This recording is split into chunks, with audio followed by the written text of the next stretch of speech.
Dalawang VIP seats na lamang ang natitira sa pagtatag World Tour Japan ng SB19 na mangyayari Abril 29 sa Tokorozawa Sakura Town Concert Complex ng Saitama Prefecture.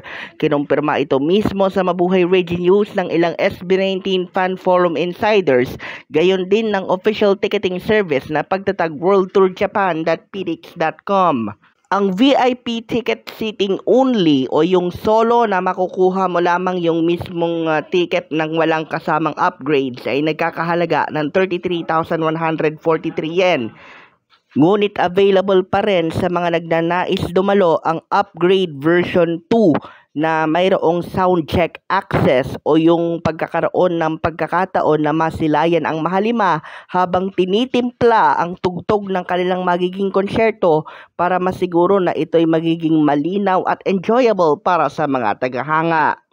41,000 yen o katumbas yan ng halos 21,000 piso ang halaga ng SB19 VIP ticket with upgrade 2 or sound check access.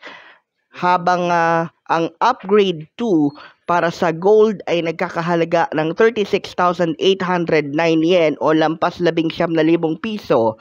At ang silver ticket with sound check access ay nagkakahalaga naman ng 30,515 yen o lampas 16,000 piso.